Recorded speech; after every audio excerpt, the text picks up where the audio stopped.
مذاق انسان کس کا اڑاتا ہے؟ جس کو وہ اپنے سے حقیر سمجھتا ہے. رسول اللہ صلی اللہ علیہ وسلم نے فرمایا انسان کے بدترین ہونے کے لیے یہ کافی ہے کہ وہ اپنے مسلمان بھائی کو حقیر سمجھے. یعنی ایسا انسان خود ہی بدترین انسان ہے جو دوسرے کو حقیر سمجھتا ہے.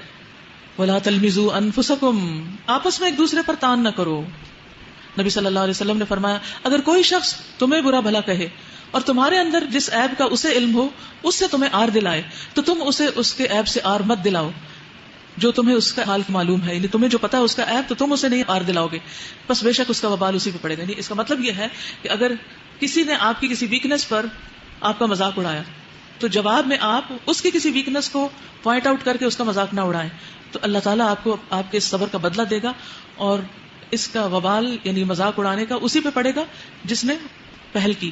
اس کا یہ مطلب نہیں ہے کہ انسان عام چھوٹے موٹا ہنسی مذاق یا تفریح نہیں کر سکتا، وہ کر سکتا ہے، لیکن فائن لائن ہوتی ہے. ذرا سی بھی حد کراس کی اور ایسی حد میں داخل ہو گیا کہ جہاں آپ کا مذاق دوسرے کو ہرٹ کر جائے یا دوسرے کو بے عزت کر جائے یا دوسرے کو اس سے شرمندگی ہو تو اس سے بچنا چاہیے.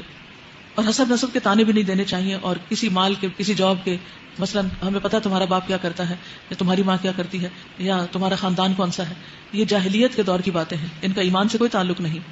کیونکہ کسی بھی انسان کو اس کے عمل پہ پرکھو، نہ کہ اس کے ماں باپ کے عمل پر. اور نہ ایک دوسرے کو برے القاب سے یاد کرو، یعنی برے برے نام بھی نہیں رکھو. بئس الاسم الفسوق بعد الایمان، ایمان لانے کے بعد فسق میں نام پیدا کرنا بہت بری بات ہے. ومن لم يتب فاولئک هم الظالمون، جو لوگ اس روش سے باز نہ آئیں وہی ظالم ہیں.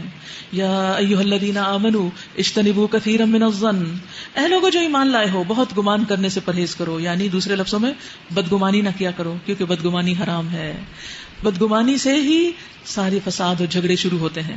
عبداللہ بن عباس فرماتے ہیں کہ رسول اللہ صلی اللہ علیہ وسلم نے کعبہ کی طرف دیکھا اور کہا تجھے مرحبا ہو، تو کتنا عظیم ہے، تیری حرمت کتنی عظیم ہے، لیکن ایک مومن کی حرمت اللہ کے ہاں تیری حرمت سے زیادہ عظیم تر ہے.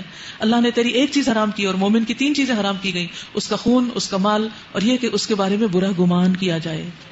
یعنی کسی بھی مومن کے بارے میں برا نہ سوچو، کیونکہ بدگمانی کرنے والا اپنے گناہ کو بڑھاتا چلا جاتا ہے بری بری باتیں سوچ کر. عبداللہ کہتے ہیں کہ جس کی چوری ہو جائے وہ بدگمانی کرنے کی وجہ سے چور سے زیادہ گناہگار ہو جاتا ہے. یعنی چور نے تو ایک چوری کی لیکن بدگمانی کرنے والے نے کئی بدگمانیاں کی، کئی لوگوں کے بارے میں برا سوچ لیا حالانکہ ان کا چوری سے کوئی تعلق نہیں تھا. تو یہ سارا کچھ پھر انسان کے نامہ اعمال کو برباد کرنے کا باعث بنتا ہے.